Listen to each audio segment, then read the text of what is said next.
communities where you see people such as yourself. You're either growing up in Latino communities or you're growing up in white communities.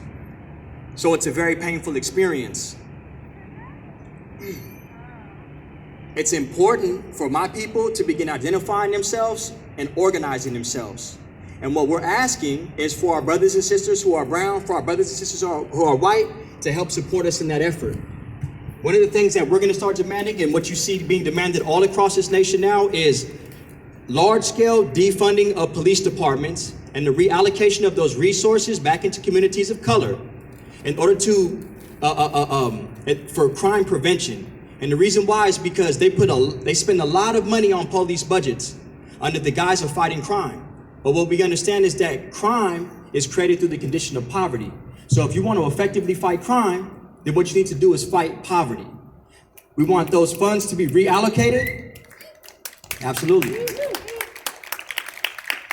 You can't explain away why communities of color, especially black and brown communities from one end of America to the next end of America, are living in impoverished conditions. While when we drive to Huntington Beach, to Newport Beach, to San Clemente, to Laguna Beach, et cetera, right? Mission Viejo, we see a predominantly white population. It can't be that black people are lazy, that brown people are lazy, if it's happening from one end of the nation to the next end of the nation. It has to be systemic, and it is. And what we know is this: the police departments and the prison industrial complex are being overfunded. And they use the guise of crime. Oh, well, we have to have these things because these communities of colors have so much crime. No, we need that money to go towards crime prevention, into social programming, and crime prevention programs. If you want to deal with the effects of crime, all you have to do is deal with the effects of poverty. What we're going to be asking as black people in Orange County, if Black Lives Matter here, and there's a significant black population here, not as significant as our Latino brothers, not as significant as our white brothers, but still 100,000, over 100,000 African Americans in Orange County. What we want is we want to see a defunding of police for communities of color, especially Santana. We know, yes, we want to see defunding. But what we want to see from Orange County representation is we want to see some of that funds that go into police departments. We want to see that money reallocated to existing black organizations, leadership, and businesses so that we can begin to have a place for us to galvanize. Whenever bad things happen to black people, such as happened to George Floyd, we have to go and thank God for Santana, because this spot right here is a friend and an ally to black causes. It was about a year ago when Nipsey Hussle was murdered, and a Latino vigil was held here for Nipsey Hussle. And for that, the black community is indebted to the Latino community, just so everybody knows. And thank you, Jonathan Hernandez, for organizing that for us, brother.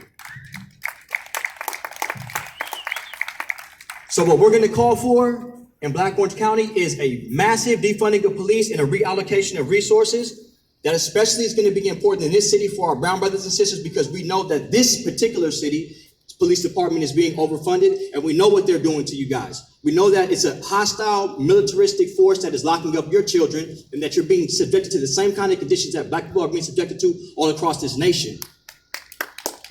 We stand in solidarity with you guys. We will be there at anything that you organize to get that for yourself. As Orange County as a whole, we're going to ask for state, county, and local funding for existing African American organizations, leadership, entrepreneurs, and businesses, so that we can begin to build a space just like this one, but which represents my culture and my community. Lastly, before I go, I'll say this.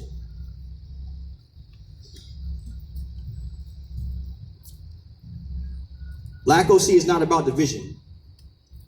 Black OC, if anybody knows what division, if anybody knows what oppression feels like, it's black people, as we've all witnessed and we've all seen. We've had over 250 years of slavery in this country, over 100 years of segregation, in the last 50 years as victims of the new Jim Crow or the mass incarceration system, of which I've been subjected to. I grew up in jails and institutions all my life.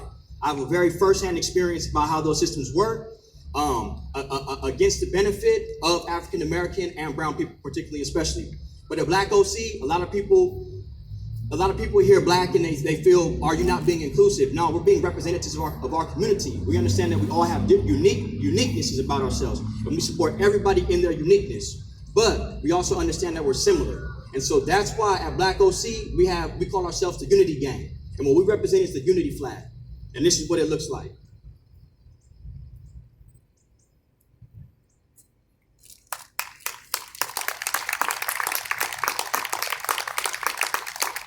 Obviously, that black represent my people, that brown represent my Latino brothers and sisters, the beige represent everyone who identifies themselves as other.